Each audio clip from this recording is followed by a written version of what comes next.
정말 좋은 날씨 같아요. 시원하고 덥지도 않고 춥지도 않고 그렇지 않습니까? 그래서 이런 날 일하기 좋은 날씨다가 아니라 예배드리기 좋은 날씨다 이렇게 우리들 생각이 그렇게 하나님 올려드렸으면 좋겠습니다. 오늘 함께 찬양하면서 하나님 앞에 예배드릴 때 큰은혜 있기를 축복합니다. 네.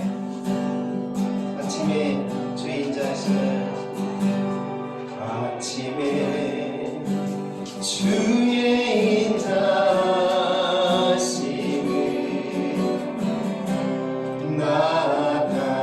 나타내시며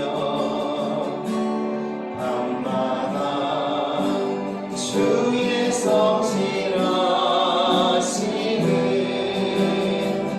베풀미 좋으나이다. 아침에 주의 인자하심을 나타내시며 밤마다 주의 성실하심을 베풀미 좋으나이다. 여호와께 감사하며 주의 이름을 찬양. 여호와께 감사하며 주의 이름을 찬양.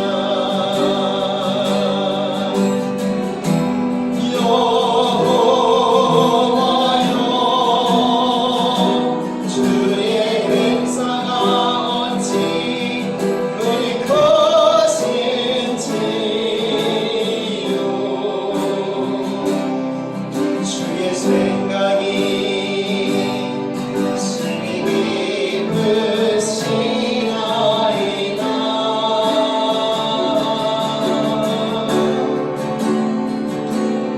아침에 주의 인자하심을 나타내시며 밤마다 주의 성실하심을 베풀미 좋으나이다.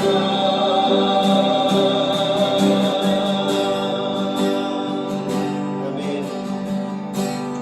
시편 92편 말씀에 바로 오늘 불렀던 찬양의 가사가 있죠. 92편 2절 3절에 보면 주의 이름을 찬양하고 아침마다 주의 인자하심을 알리며 밤마다 주의 성실하심을 베풀니 좋으니이다 이렇게 말씀하고 있습니다.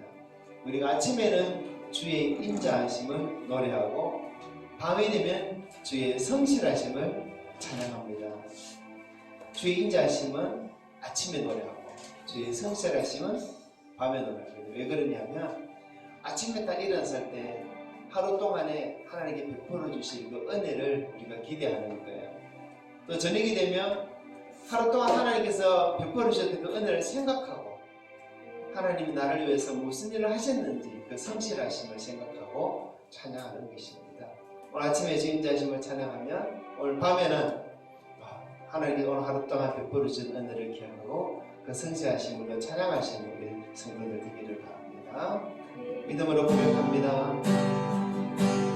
아침에 주의 인자하심을 나타내시며 밤마다 주의 성실하심을 베풀미 좋으나이다. 아침에 주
꽃이 활짝 피어가지고 정말 보기 좋죠.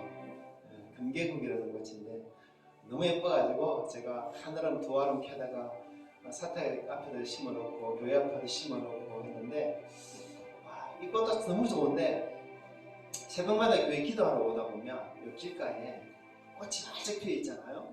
그 인동덩굴이라는 꽃입니다. 그 꽃을 딱 따가지고 끝을 딱 잘라서 쪽쪽 빨아먹으면 달콤한 꿀물이 나와요. 이거를 수진이랑 성찬이 가르쳐주니까 안 먹는 데 자기들. 근데 이 꽃 향기가 얼마나 좋은지 새벽마다 올라오면 향기가 진동을 해요. 너무 좋아요. 정말 이런 것들을 보면서 정말 이 꽃들도 하나님을 찬양하는 거야. 만물이 하나님을 찬양하는 거야. 그런 생각을 하게 되었습니다. 우리가 뒤지면 되겠습니까? 꽃들도 찬양하는데 더 힘있게 찬양하고 더 하나님께 찬양의 영광 돌립시다. 이곳에 생명샘 솟아나 눈물 홀짝 지나갈 때에 너잖아 열매 맺히고 웃음소리 넘쳐나리라. 꽃들도 구름도 바람도 넓은 바다도 찬양하라 찬양하라 예수를. 하늘을 울리며 노래해 나의 영혼아. 은혜 주 은혜 주 은혜 주. 그날에 하늘이 열리고 모든 이가 보게 되리라. 마침내 꽃들이 피고 영광의 주가 오시리라. 꽃들도 구름도 바람도 넓은 바다도 찬양하라 찬양하라 예수를. 하늘을 울리며 노래해 나의 영혼아. 은혜 주 은혜 주 은혜 주. 아멘. 예수 십자가에 열린 비로소 십자가에 비로소 그대는 씻기어 있는가.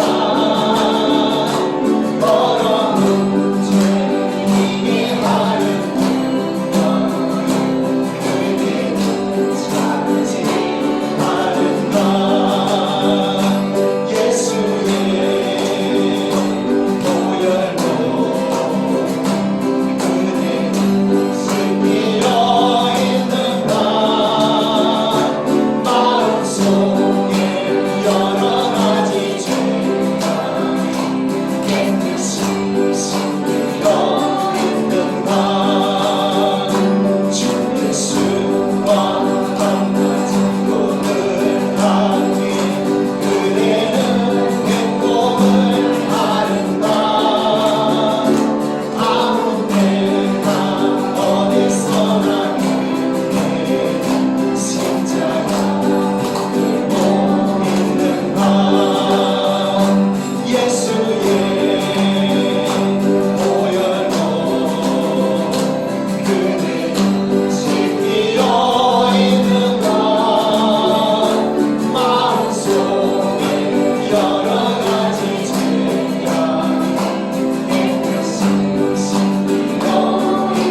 기도할 때 주님 내 안에 아직 고백하지 않은 죄가 있다면 이 시간 회개하기 원합니다.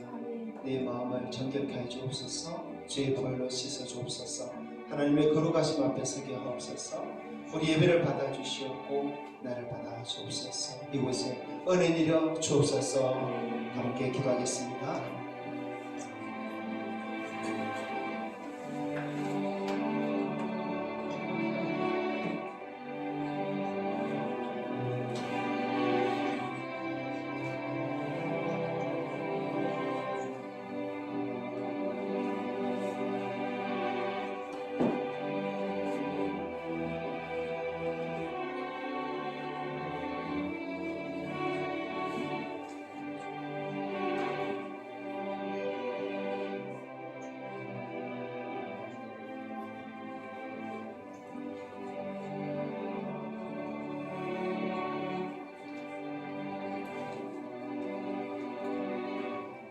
하나님 은혜를 감사합니다.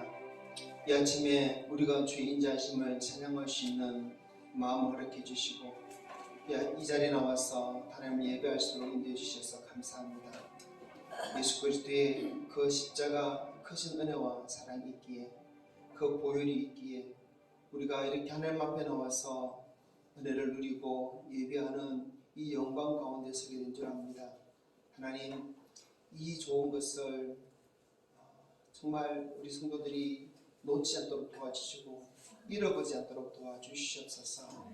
시간 주 앞에 나와 예배함을 더 사모하게 하시고 이 자리 이 시간을 더 기억하게 하여 주시옵소서.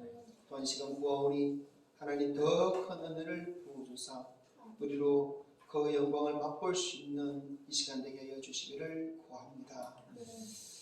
온종 믿도록 주님께 오늘도 영광 돌리며 주님 뜻 가운데 가기 원합니다. 함께한 우리 모든 성도들 그 은혜 속에서 오늘 충만히 가게 하여 주시옵소서. 감사드리며 우리 구주 예수님 이름으로 기도합니다. 아멘. 우리 밥기자하고 돌아오면서 인사합시다. 주님 안에서 사랑합니다. 축복합니다. 잘 오셨습니다.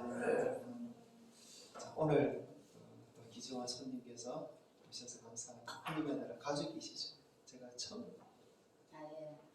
뵙는 성전에 오셔서 감사하고요. 우리 큰아들 또 뒤에 왔습니다. 우리가 왜 나가요? 우리 큰아들 안고 막내는 지금 군에 있습니다.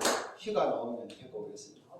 우리 딸은 여기서 신디를 쳤고 그래서 하나님께서 이렇게 또 우리 노곡교회 성도를 보내주신 감사하고 함께 예배드리게 되어서 감사드립니다. 애들을 축복합니다. 아멘. 우리 함께 사도신경으로 신앙 고백함으로 또 하나님 앞에 믿음을 고백합니다. 나는 전능하신 아버지 하나님 천지의 창조주를 믿습니다. 나는 그의 유일하신 아들 우리 주 예수 그리스도를 믿습니다. 그는 성령으로 잉태되어 동정녀 마리아에게서 나시고 본디오 빌라도에게 고난받아 십자가에 못 박혀 죽으시고 장사된 지 사흘 만에 죽은 자 가운데서 다시 살아나셨으며 하늘에 오르시어 전능하신 아버지 하나님 우편에 앉아 계시다가 거기로부터 살아있는 자와 죽은 자를 심판하러 오십니다. 나는 성령을 믿으며 거룩한 공교회와 성도의 교제와 죄를 용서받는 것과 몸의 부활과 영생을 믿습니다. 아멘. 찬송가 187장입니다.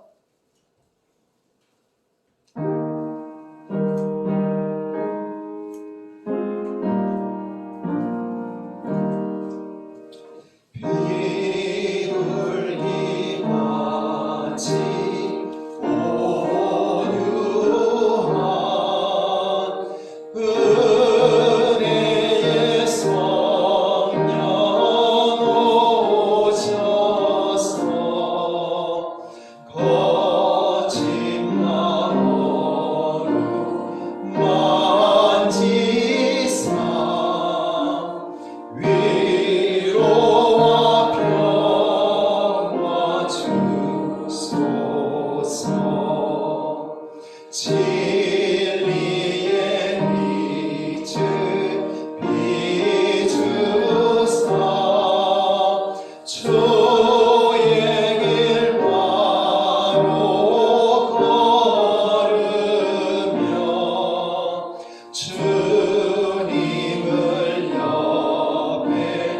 모시고 경건히 살게 하소서. 주님과 동행하면서 거룩한 길로 행하며 진리의 예수 붙잡고 길을 지 않게 하소서. 연약한 나를 도우사 하나님 나라 이르러 주님의 품에 안기는 영원한 안식 주소서. 아멘.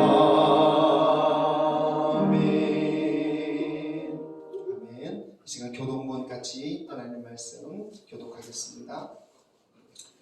교독문 136번 성령 강림 두 번째 말씀입니다. 함께 교독하겠습니다. 그 후에 내가 내 영을 만민에게 부어주리니 너희 늙은이는 꿈을 꾸며 너희 젊은이는 이상을 볼 것이며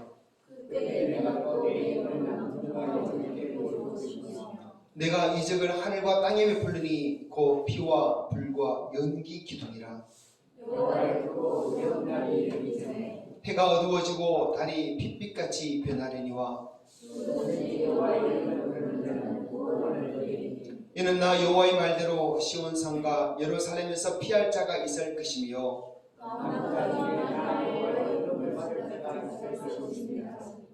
아멘. 이 시간 정준배 장로님 예배를 위해서 기도해 주시겠습니다.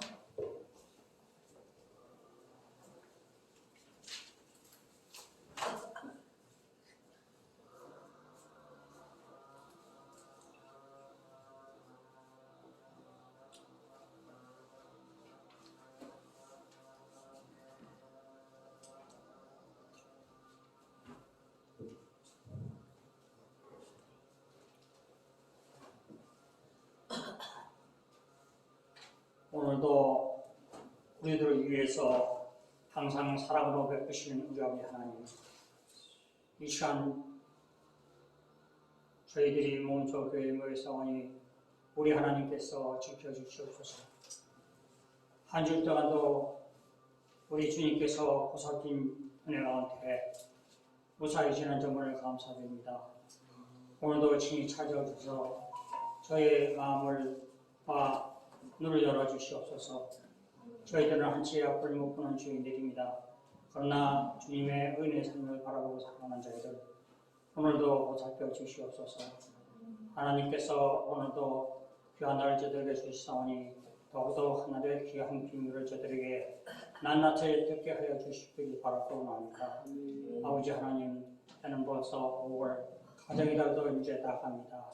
하나님께서 가정자를 저들에게 허락하시사 온 가정과 온 교회가 하나님 품 안에서 지나온 주를 감사드립니다. 더욱더 하나님께서 저희 모두를 보살펴셔서 무엇보다도 주의 나라와 의를 거는 삶과 지적될 수 있도록 우리 하나님 귀에 지켜 주시옵소서. 오늘도 이 인도학교를 긍휼히 오시고 하나님께 늘 함께하는 자니 되게 해주시며 이 교회와 무엇보다도 주님께서 피 흘려 사신 교회니 이 교회가 무엇보다 하나님께 영광을 존귀하는 데 주시며 또한 이 교회를 통해서 우리 노곡동의 모든 사람들이 정말로 하나님께 영광을 돌리며 그들이 다 주님 전에 나와서 하나님을 찬양할 수 있는 귀한 은혜 내려주시길 믿습니다. 아버지, 먼저 저희들을 권고하셔서는 이들을 불러 구원의 길로 인도하라고 했지만 너무나도 연약하여 감당하지 못한 저희들 감당할 수 있는 크신 은총을 더 내려주시옵소서. 오늘도 말씀을 중원하든지 목사님이 장중에 붙들고 역사해 주시고 무엇보다도 그 말씀을 들어서 정말로 하나님께서 지시한 바 행것이 있는 귀한 은혜 오늘도 내려주시길 믿습니다. 오늘도 기도합니다. 우리 성경주 모친 마다 앞을 못 보고 있습니다. 하나님께서 그 이것이고 그 눈을 어루만지사 정말로 뜨게 하여 주시옵소서. 하나님의 능력은 무한한 능력인 줄 믿습니다. 더욱더 감사하시고 붙들어 주시고 무엇보다도 주님을 호재로 삼는 귀한 가정이 되게 하시며 말라 주님께 영원 돌리는 귀한 가정 되기도 하실 믿습니다. 이 모든 말씀 예수님 이름으로 기도드립니다. 아멘.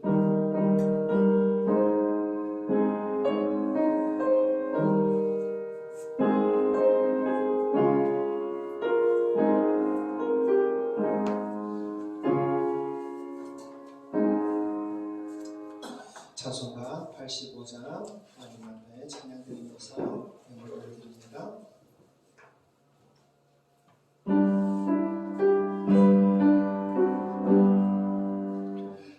구주를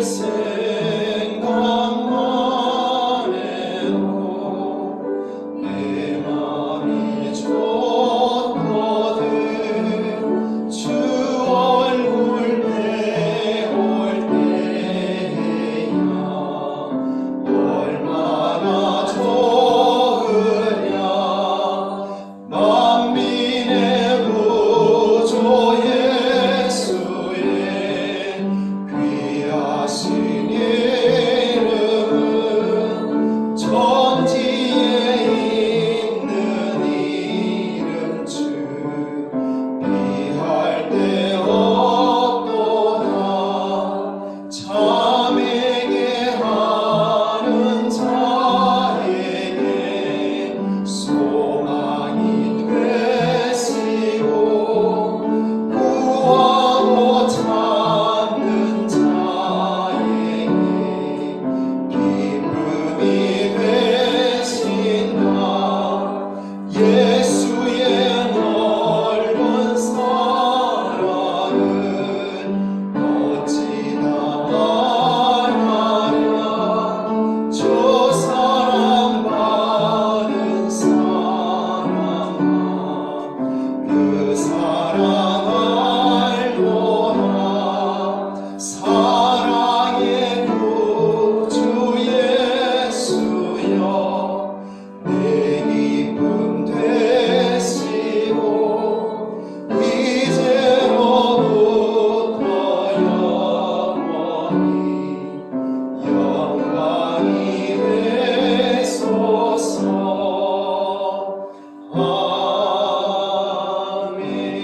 아멘. 올려드린 예물 감사드리며 하나님께 기도하겠습니다. 하나님, 주님 앞에 나와서 예배드리는 이 은혜를 우리가 오늘 하루도 누리며 살아갑니다. 은혜 감사하여서 또 예물 준비하여 하나님 앞에 드려오니 주님 받아주시옵소서. 범사에 감사하여 하나님 앞에 감사함을 드립니다. 또 모든 것이 주님께로부터 와서오니 모두 그 아버지께 감사의 영 돌립니다. 한 주간의 삶도 주 안에서 감사하여 하며 살게 하심을 감사드립니다. 우리 모든 것 다 하나님께서 주신 것인 줄 압니다. 하나님, 우리가 주께 드리는 것이 얼마나 주의 은혜에 갚을 수 있겠습니까마는, 그러나 우리 성도들 마음과 정성 다해서 주님 앞에 드리오니 이 손들마다 받아주시옵고 주님께 세우신 이 교회가 이 물질로 인해서 더 아름답게 세워가게 허락하여 주시옵소서. 오늘 사랑하는 성도들이 주 앞에 나와서 또 예배드리며 또 귀를 기울여 말씀을 듣기 원하오니 하나님, 이 시간도 성령께서 우리 마음을 주장해 주시고 말씀을 들을 때 깨달을 수 있는 지혜를 허락하여 주시옵소서. 오늘 특별히 또 우리 노고교회 우리 귀한 성도님들 처음 보내주셔서 감사합니다. 하나님, 오늘 처음 오신 우리 성도님 마음에 큰 평강을 주시고 힘을 주시고 위로를 주시고 또 하나님 앞에 소원하는 모든 것들이 더 응답될 수 있는 시간 되게 하여 주시옵소서. 주께서 이 자리에 함께 하시고 우리에게 복을 주실 줄 믿사옵고 감사드리며 우리 구주 예수님 이름으로 기도합니다. 아멘. 다시 한번 또 처음 오신 우리 성도님 환영합니다. 축복합니다. 자, 시간 하나님 말씀 함께 보겠습니다. 오늘 말씀은 룻기 3장 1절부터 18절입니다.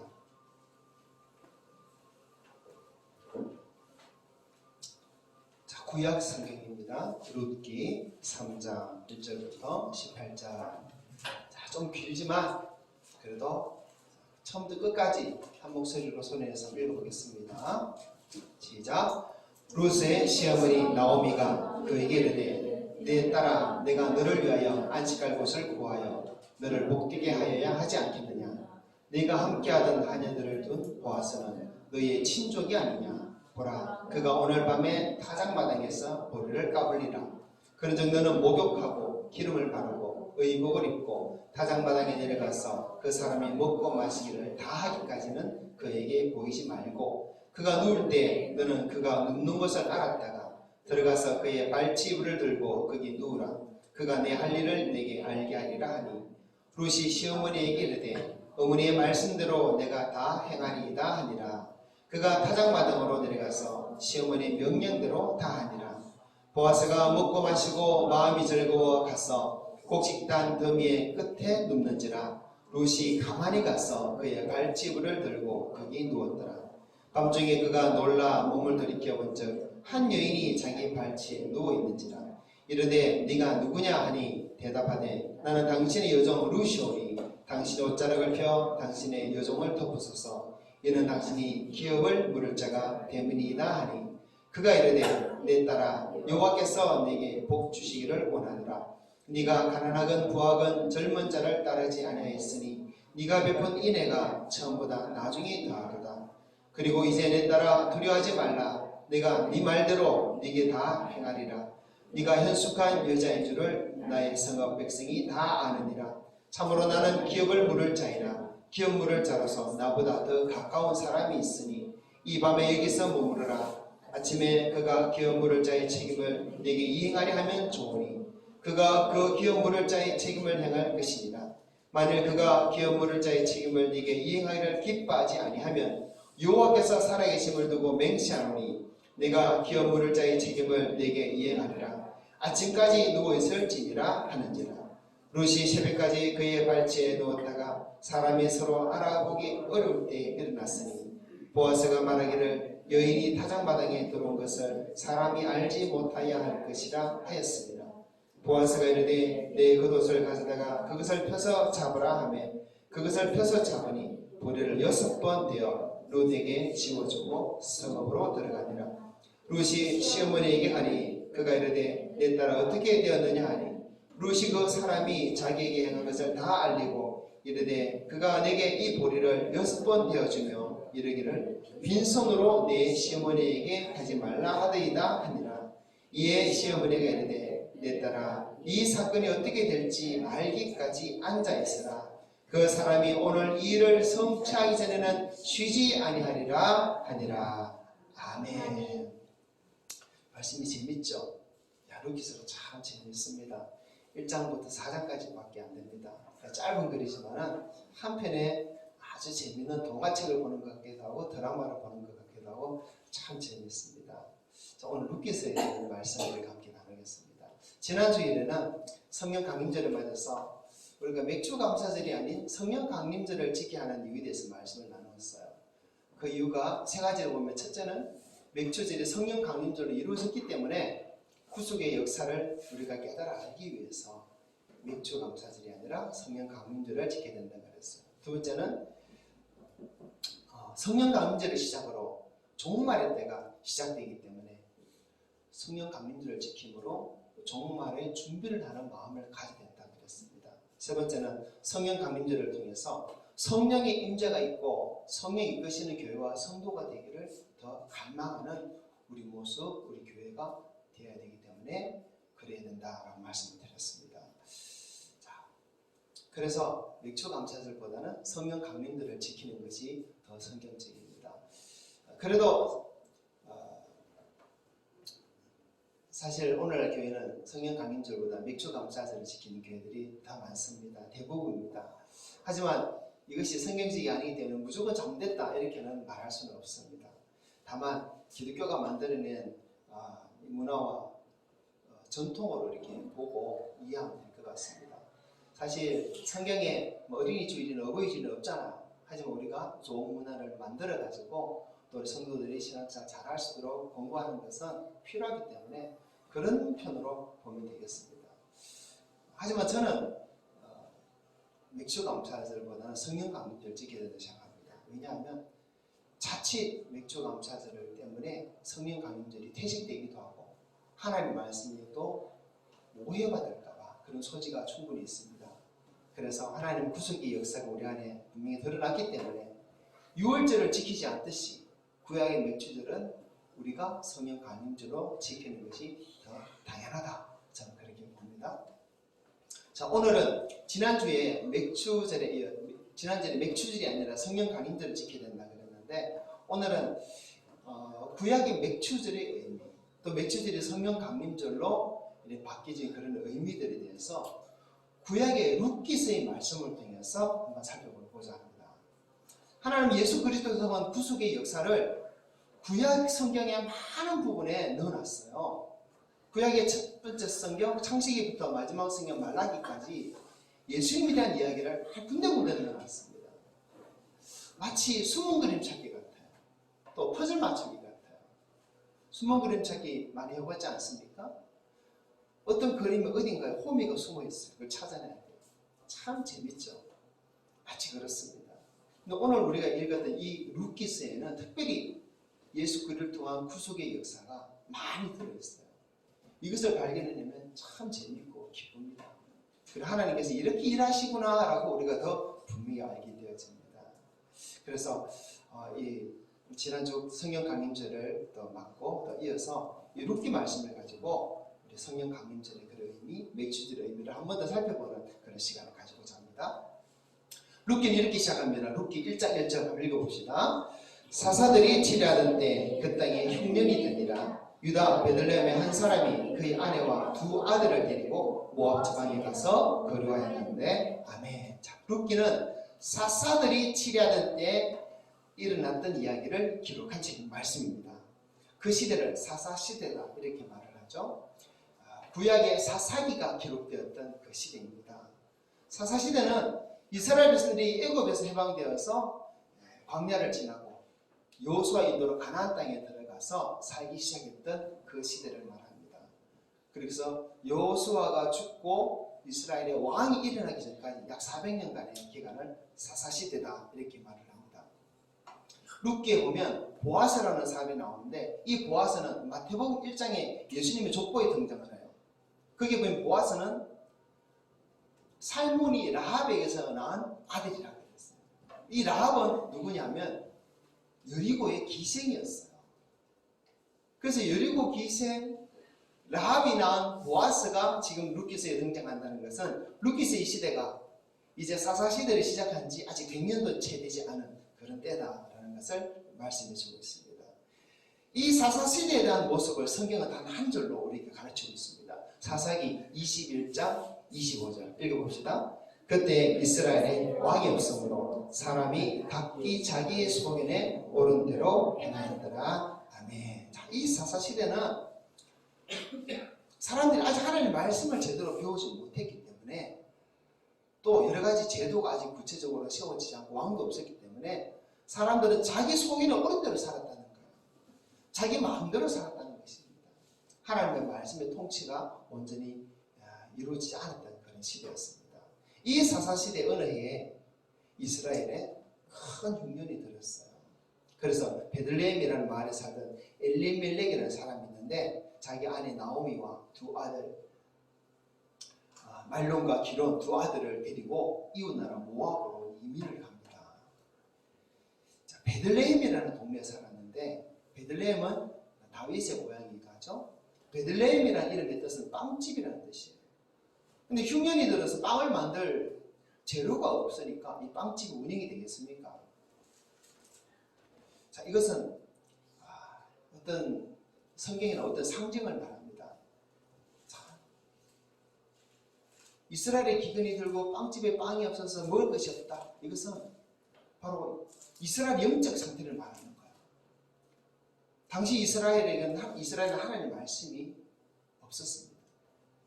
영적으로 심각한 기근의 상태였습니다. 그 모습을 말해주는 거예요. 영적으로 심각한 기근의 상태.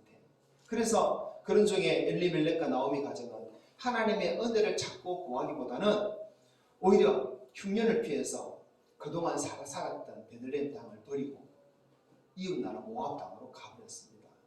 약속의 땅 가나안을 버리고 하나님이 아닌 다른 신을 섬기는 이방 땅으로 가서 살게 되었습니다. 그런데 엘리멜렉과 나오미 가정이 모압 땅에 가서 살기 시작했는데 처음에는 살기 괜찮았던 것 같아요. 그곳에서 거주하면서 두 아들 말론과 기론 결혼까지 했습니다. 두 며느리까지 얻었습니다. 그런데 그만 나오미의 남편 엘리멜렉이 죽어버립니다. 그리고 얼마 후에는 두 아들도 장가까지 갔는데 손자를 한 명도 낳지 못하고 둘 다 죽어버립니다. 하루아침에 그만 이 나오미는 모압 땅에서 모든 것을 다 잃어버렸어요. 살기 위해 모압으로 갔는데 오히려 다 죽어버렸습니다. 희망도 없고 절망만 남는 그런 곳이 되었습니다. 왜 그렇게 되었을까요? 정말 하나님 약속의 땅에서 기근이 있다면 은혜를 구하고 또 하나님과 회개하고 말씀을 구하고 그래 살아야 되는데 그 영적인 그 기근 앞에서 그들은 잘못된 판단을 한 것이죠. 오히려 약속의 땅을 떠나버린 거예요. 오늘날처럼 말하면 교회를 떠나버린 그런 모습입니다. 그곳에는 희망이 없다, 절망밖에 없다는 것을 보여주는 것입니다. 그렇게 나오미가 절망 가운데 있는데 고향 베들레헴에서 좋은 소식이 들려왔어요. 하나님께서 자기 백성들을 돌보셔서 이스라엘 땅에 양식을 주셨다는 소리가 들렸습니다.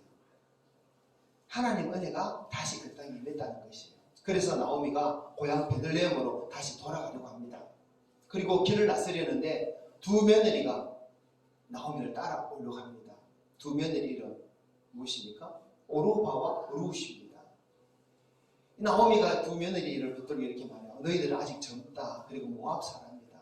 너희들 이스라엘 사람이 아니지 않느냐. 이 땅에 남아서 다시 좋은 남편 만나서 행복하게 살아라.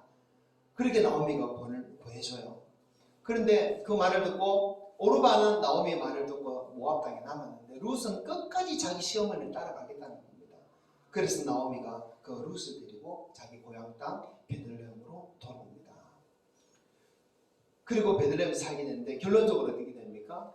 그 베들레헴에서 룻은 좋은 신랑을 만나게 되어지고 또 자식까지 낳고 행복하게 살게 되고 나오미도 룻 때문에 늙었을 때 많은 복양을 받고 즐거운 삶을 누리게 됐다라고 성경은 그렇게 말을 합니다. 성경은 이 나오미와 룻이 베들레헴으로 돌아오는 그때가 어떤 때냐면 바로 보리 추수하는 때다 이렇게 말씀해 주고 있어요. 룻기 1장 22절 읽어봅시다. 나오미가 모압 지방에서 그의 며느리 모압 여인 룻과 함께 돌아왔는데 그들이 보리 추수 시작할 때 베들레헴에 이르렀더라. 아멘. 자, 언제라 그랬죠? 보리 추수 시작할 때입니다. 보리 추수 시작할 때 이스라엘 절기는 어떤 절기입니까? 초실절입니다. 초실절. 이 초실절은 처음으로 보리 추수를 하고 그 첫 열매를 하나님께 올려드리는 절기예요. 이 초실절이라는 구약의 절기는 신약에서 예수 그리스도의 부활로 성취됩니다. 그래서 초실절의 첫 열매는 부활의 첫 열매 되시는 예수 그리스도를 의미하는 것입니다. 바로 이때 나오미와 룻이 베들레헴으로 돌아와요. 그리고 베들레헴으로 돌아온 이 룻은 드디어 나중에 남편이 되는 보아스를 만나게 되는데 어떻게 해서 보아스를 만나게 되는지 봅시다. 룻기 2장 1절부터 3절 한번 읽어보겠습니다. 나오미의 남편 엘리멜렉의 친족으로 유력한 자가 있으니 그의 이름은 보아스더라. 모압 여인 룻이 나오미에게 이르되 원하건대 내가 밭으로 가서 내가 누구에게 은혜를 입으면 그를 따라서 이삭을 줍겠나이다 하니 나오미가 그에게 이르되 내 따라 갈지어다 하매 룻이 가서 베는 자를 따라 밭에서 이삭을 줍는데 우연히 엘리멜렉의 친족 보아스에게 속한 밭에 이르렀더라. 아멘. 자, 나오미는 베들레헴으로 돌아왔지만 너무너무 가난했어요. 그래서 양식을 얻기 위해서 룻이 일을 찾아 나섰습니다.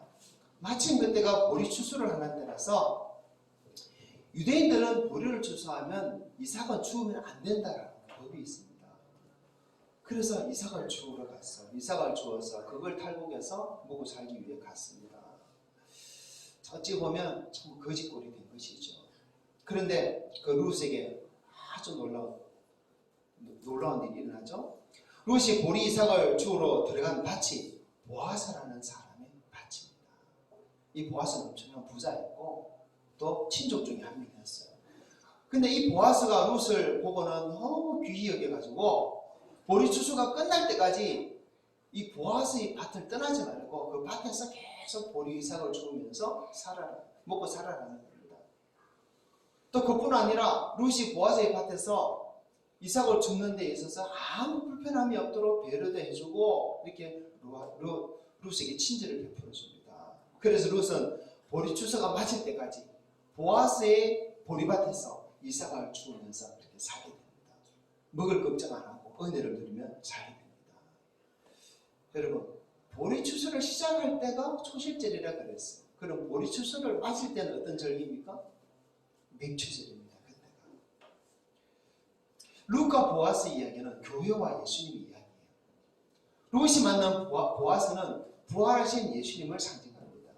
나오미는 이스라엘을 상징하고 룻은 교회를 상징합니다. 교회를 상징하는 룻은 이스라엘을 상징하는 나오미의 인도를 받아서 보아스의 밭에 이르게 됩니다. 그리고 보아스를 만나게 되어지고 결국 큰 복을 받게 되어지죠. 마찬가지로 교회도요, 이스라엘을 통해서 예수님을 만나게 되잖아요. 우리도 그렇죠?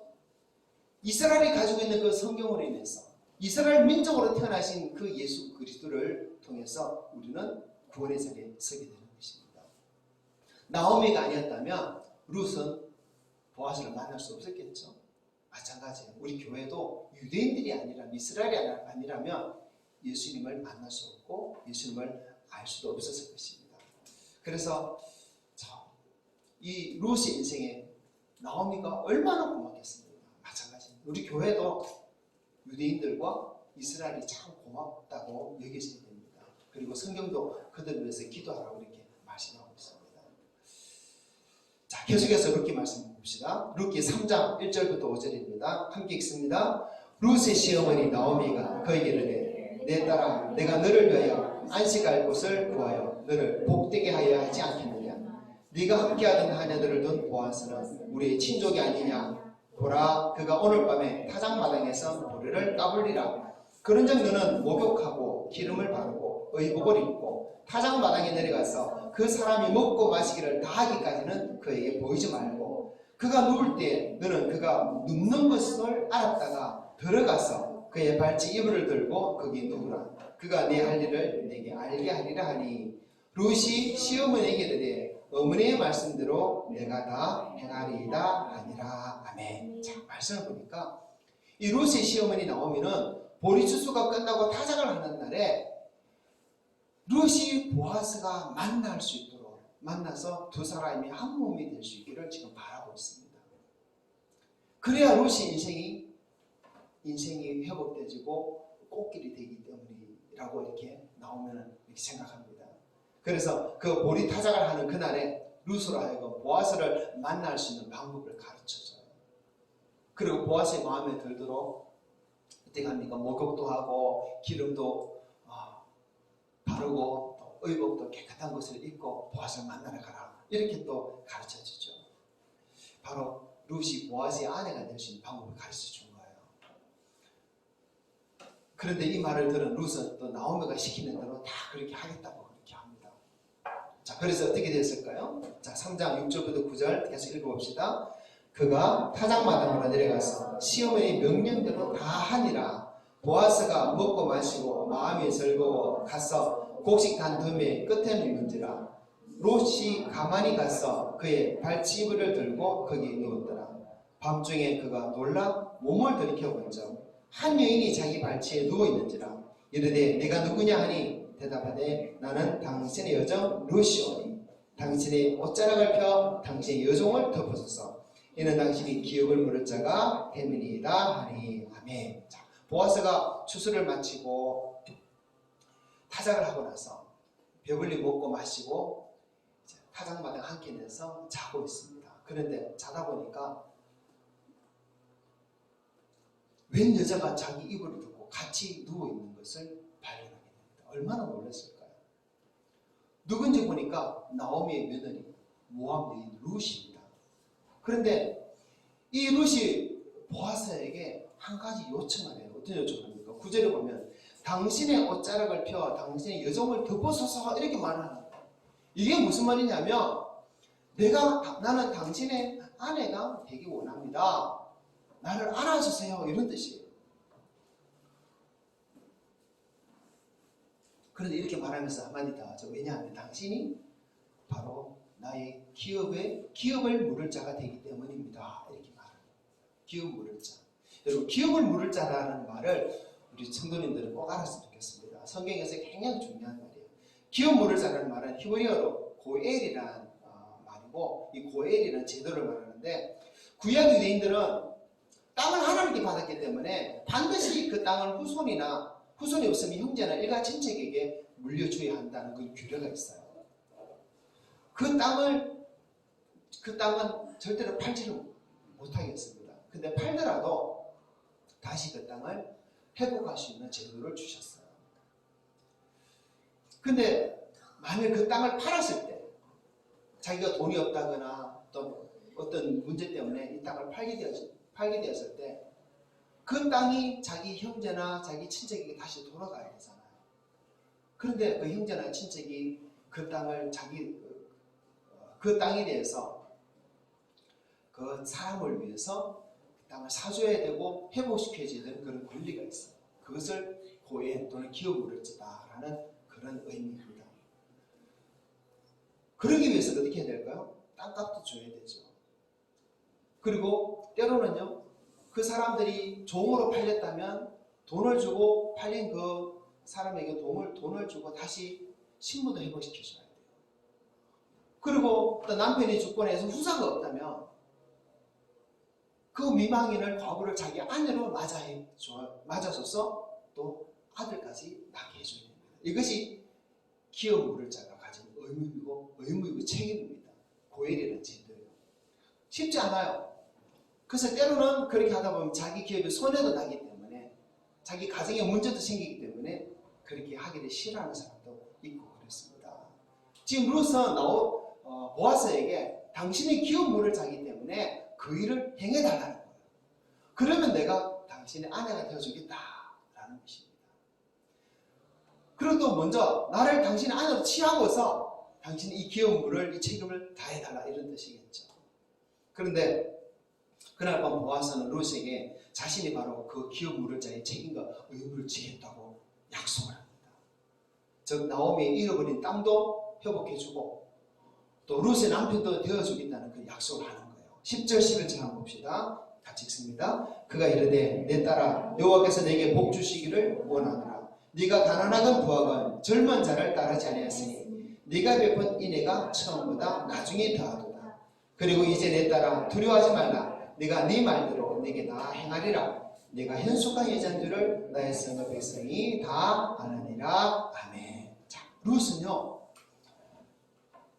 보아스에게 기업 물을 자가 되어달라고 요청을 했을 때 이 보아스가 이 룻이 너무 사랑스러워서 내가 기업 물을 자의 책임과 의무를 다 해주겠다라고 약속을 해요.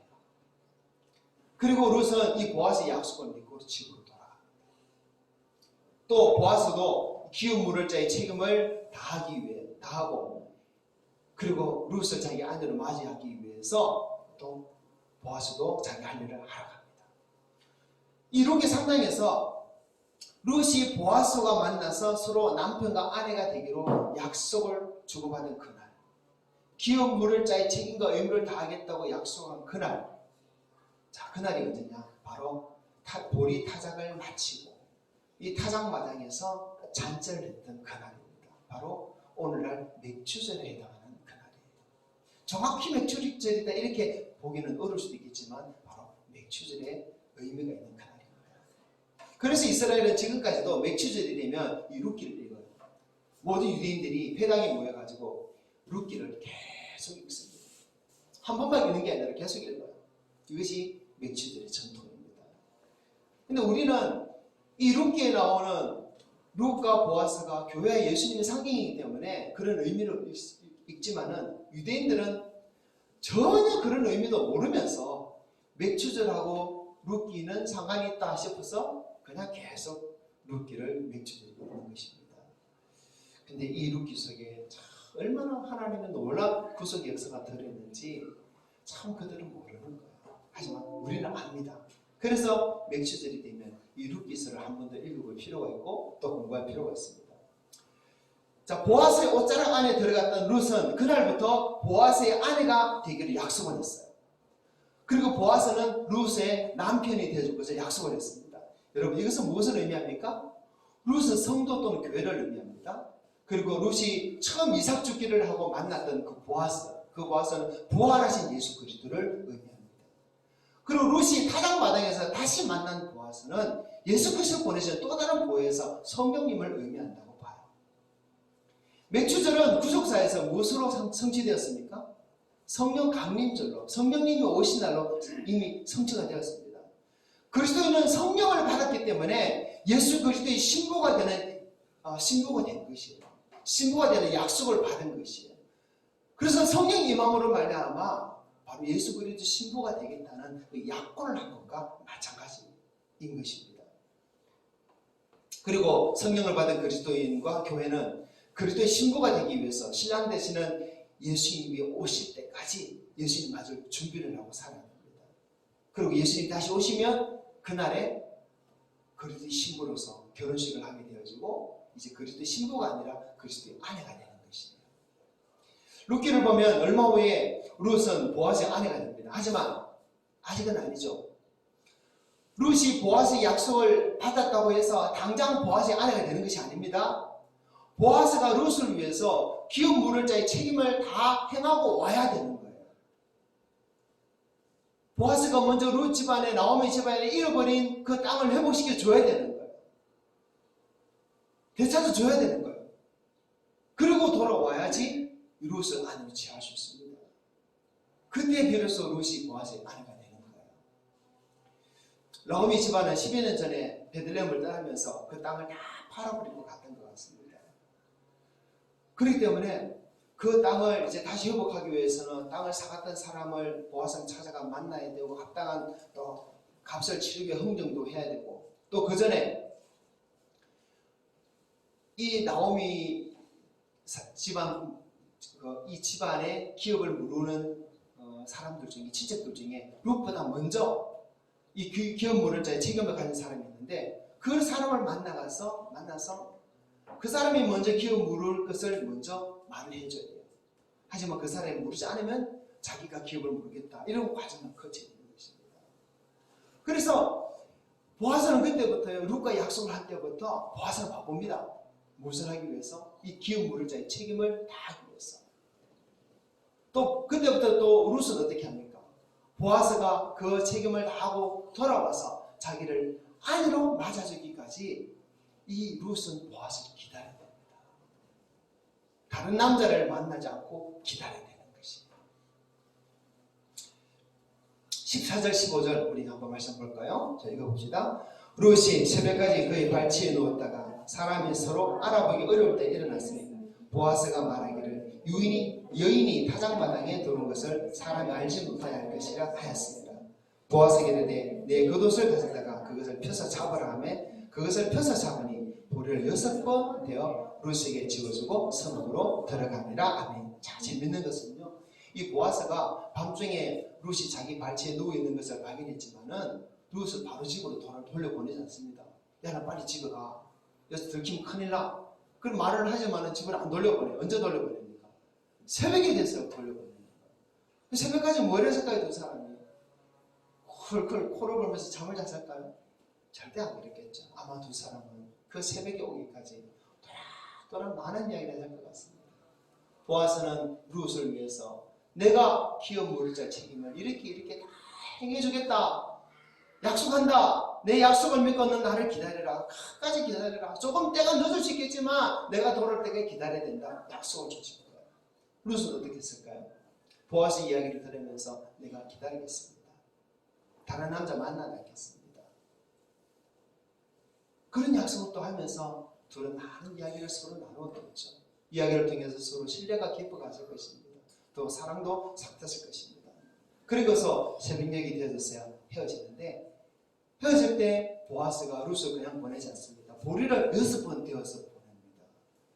자, 그런데 이것도 의미가 있어요. 16절부터 18절 읽어볼까요? 룻이 시어머니에게 가니 그가 이르되 내 딸아 어떻게 되었느냐 하니 룻이 그 사람이 자기에게 행한 것을 다 알리고 이르되 그가 내게 이 보리를 6번 되어주며 이르기를 빈손으로 내 시어머니에게 가지 말라 하더이다 하니라. 이에 시어머니가 이르되 내 딸아 이 사건이 어떻게 될지 알기까지 앉아있었어. 그 사람이 오늘 이 일을 성취하기 전에는 쉬지 아니하리라 하니라. 자, 룻은 집에 가서 시어머니 나오미에게 있었던 일을 다 이야기합니다. 그리고 보아스가 보리를 6번 태워준 것을 또 말을 해요. 그랬더니 이 나오미가 무슨 말을 합니까? 보아스가 이 일을 다 이렇게까지는 뭘 안 한다? 쉬지 않는다. 이런 말을 하는 거예요. 이 보리 6번에 이 의미가 들어있다는 거예요. 유대인들에게 6이라는 숫자는 또 중요한 의미가 있는 숫자입니다. 하나님께서 천지만물을 6일 동안 만드셨어요. 그리고 7날 쉬셨죠. 6일 동안 천지만물을 만드는 동안 하나님은 쉬지 않으셨습니다. 마찬가지로 보아스가 룻에게 보리를 6번 되어줬다는 것은 내가 쉬지 않고 너를 위해서 일하겠다는 것입니다. 그리고 마지막 7번째 7이라는 숫자가 채워지면 완전히 쉬는 것이죠. 그리고 내가 돌아와서 7번째 보리를 채워주는 역할을 하겠다는 거예요. 가나 혼인잔치 때 예수님께서 돌 항아리 6에 놓인 그 물을 가지고 포도주를 만들었어요.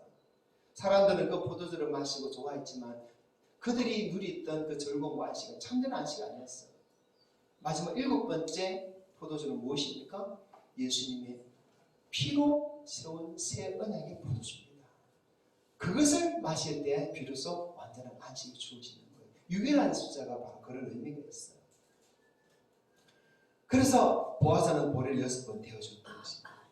이것을 본 나오미는 야 보아스는 쉬지 않을 거야. 너를 위해서 기업 물을 자의 책임을 다 할 거야. 이렇게 말하는 겁니다. 그리고 나오미가 룻에게 뭐라 합니까? 너 그거 믿고 가만 앉아 있어. 기다리고 있어. 그 뜻입니다. 그리고 보아스는 이 나오미 말대로 룻과 약속을 지키기 위해 쉬지 않죠.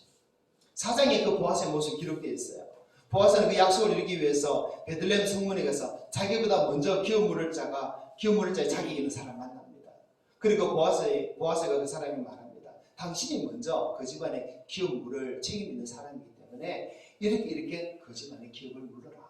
그러면 그 집 땅이 당신 것이 된다. 그랬더니 그 사람 자기가 하겠다는 겁니다. 그래서 보아스 한마디 더 붙여요. 그렇다면 그 집안에 과부 모함 여인 룻이 있는데 룻도 아내를 맞이해 줘야 되고 룻이 아들을 낳아줘야 된다. 만일에 룻이 아들을 낳으면 어떻게 될까요? 자기가 회복했던 그 땅은 다 룻의 아들이 다 가요. 룻 집 앞에 돼요. 자기께 안 됩니다. 그래서 이 사람이 생각을 해보니 다 이렇게 하겠지만 내 기업에 손해가 나겠다 싶어서 나는 기업을 안 부르겠다는 것입니다. 그래서 보아스가 그 성에 앉아있는 많은 사람 앞에서 그 사람의 기업에 묻지 않겠다라는 그 증거를 어떻게 받습니까? 그 사람이 신발을 벗어라 해가지고 그 신발을 치라고 대신 보아스가 내가 저 룻 집안의 기업을 물을 사람 되겠다라고 이렇게 선언을 합니다. 그리고는 그 이후에 이제 땅을 샀던 사람한테 가서 땅을 다시 사오고 회복했겠죠. 그런 과정을 거치는 거예요. 그리고 보아스는 돌아와서 룻을 아내로 맞이하게 되었습니다. 보아스와 룻 두 사람이 몇 주 전에 보리밭 타작마당에서 맺었던 그 약속을 이제 지키게 된 것입니다. 보아스는 자신이 기업 물을 자가 되어 돌아오겠다는 약속을 지켰어요. 룻은 보아스를 다른 남자 안 만나고 기다리겠다는 그 약속을 지켰습니다.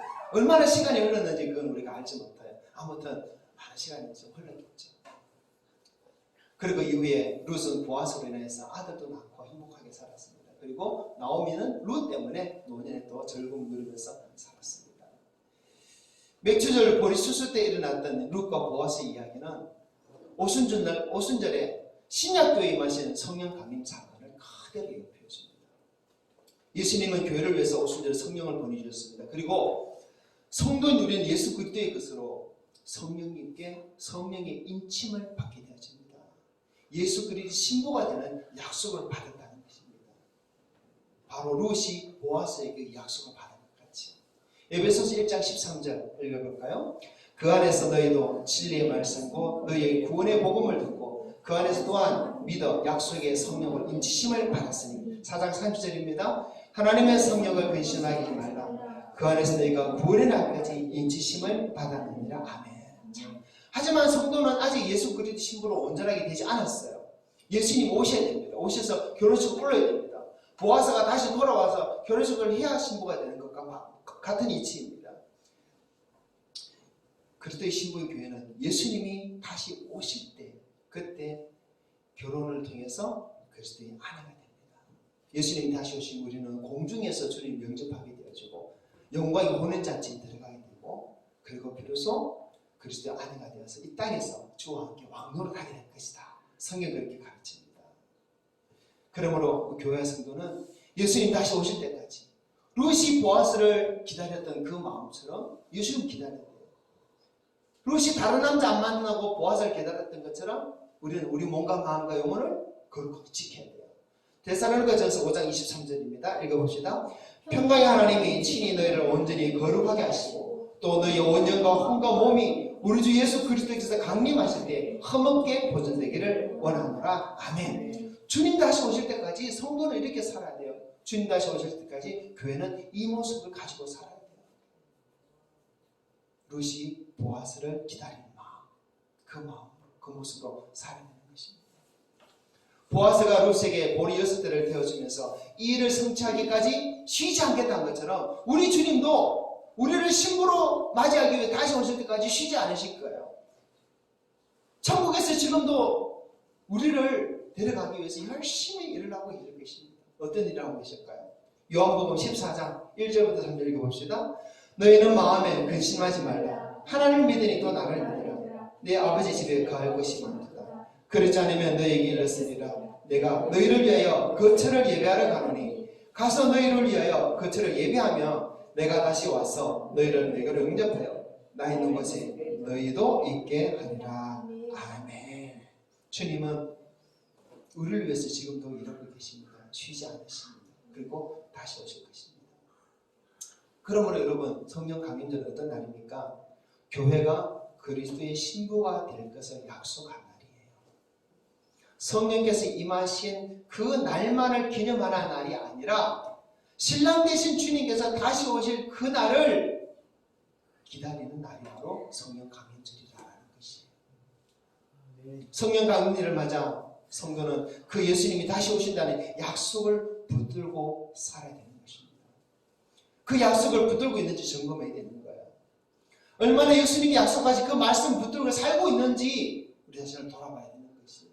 성령이 오셨네 할렐루야 하면 끝나는 거 아니라 신랑 되신 주님이 다시 오신다 약속하셨는데 그 약속하신 주님을 얼마나 사모하면서 기다리고 살고 있는지 우리 자신을 돌아봐야 되는 날이 바로 성령 강림절이라는 거예요. 네. 주님은 곧 다시 오실 것입니다. 룻은 보아스가 기업 물을 자에 자기 갖추고 속히 올 것을 하루가 다르게 기다렸을 것입니다. 그 룻의 마음으로 우리 성도들도 다시 오실 주님을 기다려야 됩니다. 교회는 그렇게 룻처럼 예수 다시 오실 주님을 기다려야 됩니다. 그것이 교회의 모습이 되어져야 됩니다. 오늘 룻기를 통해서 주시는 이 맥주 감사절의 맥주들의 의미를 우리 성도들이 다 깨닫기를 바랍니다.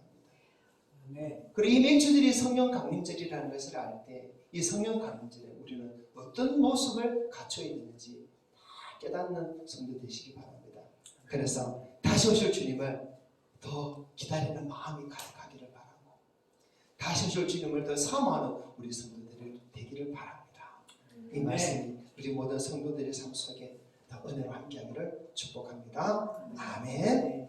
함께 기도합시다. 받은 말씀 가지고 기도합니다. 주님, 성령 강림절의 약속을 받았습니다. 예수 그리스도의 신부가 될 것을 약속하였고 주님 다시 오시는 그날에 우리는 혼인잔치에 들어갈 신부가 될 것인데 그날까지 우리가 할 것은 이 약속을 믿고 다시 오실 주님을 믿고 사모하며 주님을 기다리는 것입니다. 그리고 거룩하고 흠이 없도록 우리를 준다는 것입니다. 그렇게 주님이 오시기를 사모하는 우리를 되기 원합니다. 그렇게 주님 오실 때까지 거룩하고 흠이 없게 준비되시기 원합니다. 주님, 우리를 그 믿음으로 살도록 도와주시고 우리 교회가 그 주님 다시 오실 주님을 받을 준비하는 교회 되게 하여 주시옵소서. 받은 말씀 가지고 기도하겠습니다. 하나님 감사합니다. 부족한 종에게 말씀을 받게 해주셔서 이 말씀 우리 성도들에게 나오게 하시니 감사합니다. 그러나 주님, 저희 한해 부족하여서 더 많은 것을 온전히 가르치지 못하겠습니다. 그러나 성령님, 우리 성도의 마음과 귀를 열어주시고 내 영을 열어주셔서 더 놀라운 말씀, 생명의 말씀, 저런 말씀들을 깨닫고 더 큰 은혜 안에 몸을 가여 주시옵소서. 주님, 이 종을 등에서 오늘 정해진 말씀처럼 우리 성도들이 정말 루시 보아스를 기다린 것처럼 그렇게 다시 오실 주님을 기다리시는 성도들이 없었어. 루시 보아스를 기다릴 때 정결한 신부로 기다린 것처럼 우리 성도들, 우리 교회가 그렇게 정결한 신부로서 그렇게 온전히 주님을 사모하며 기다리는 우리를 되게 해 주시옵소서. 주님, 우리가 살아가는 이 때가 주님 다시 오실 그 때가 다가온다는 것을 많은 것으로 많은 징조로 보여주고 전파하고 있는 줄 압니다. 아버지, 더 배워서 다시 오실 주님을 우리가 준비하고 기다렸는데 우리가 성령적 감전을 맞으면서 그 주님을 얼마나 사모하며 기다렸는지 우리가 주를 살피고 원합니다. 우리를 살피고 원합니다.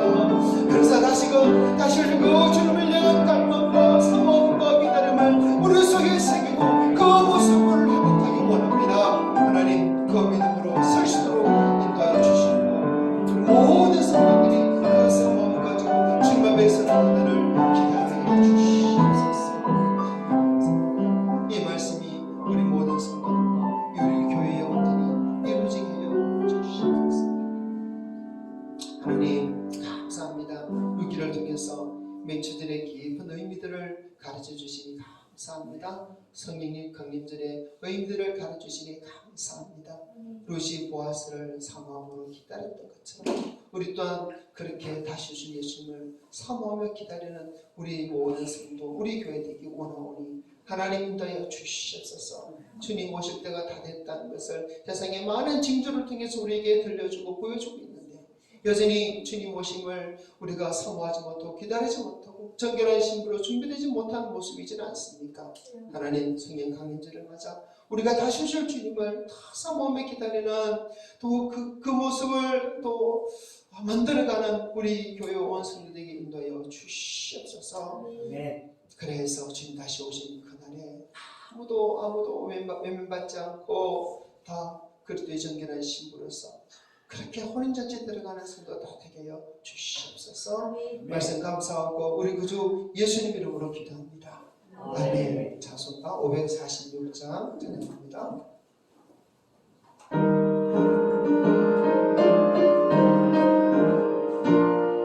주의 약속하신 말씀 위에서 영원토록 주를 찬송하리라. 소리 높여 주께 영광 돌리며 약속 믿고 굳게 서리라. 굳게 서리. 영원하신 말씀 위에 굳게 서리. 굳게 서리. 그 말씀 위에 굳게 서리라. 주님 약속하신 말씀 위에서 세상 영야 내게 없어갈 때에 용감하게 힘써 싸워 이기며 약속 믿고 굳게 서리라. 굳게 서리. 영원하신 말씀 위에 굳게 서리. 굳게 서리. 그 말씀 위에 굳게 서리라. 주님 약속하신 말씀 위에서 영원하신 주의 사랑이 믿고 성령으로 힘써 싸워 이기며 약속 믿고 굳게 서리라. 굳게 서리. 영원하신 말씀 위에 굳게 서리. 굳게 서리. 그 말씀 위에 굳게 서리라. 주님 약속하신 말씀 위에서 성령 인도하는 대로 행하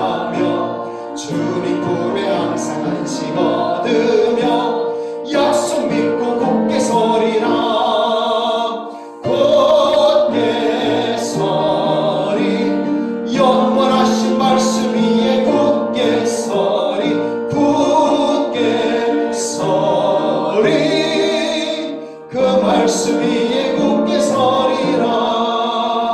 아멘. 축복을 받습니다. 주의 말씀을 아멘으로 받아 말씀에 굳게 서기를 다짐하며 다시 오실 그 주님을 사모하며 주님 다시 오실 그날의 정결한 신부로서 혼인잔치 영광의 자리에 들어가기를 하늘이 사모하는 우리 모든 성도들 모르게 주 예수 그리스도의 은혜와 하나님의 사랑과 성령의 교통하심이 항상 함께 있을지어다. 아멘.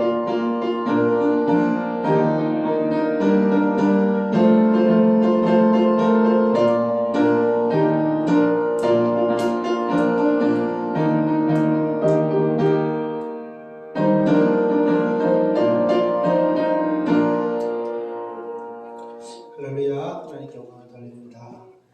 예배에 참석해 주신 성도님들 축복합니다. 한 번 더 서로 인사 나눕시다. 뒤에 돌아오면서 주님 안에 사랑합니다. 주님 안에 축복합니다. 잘했습니다.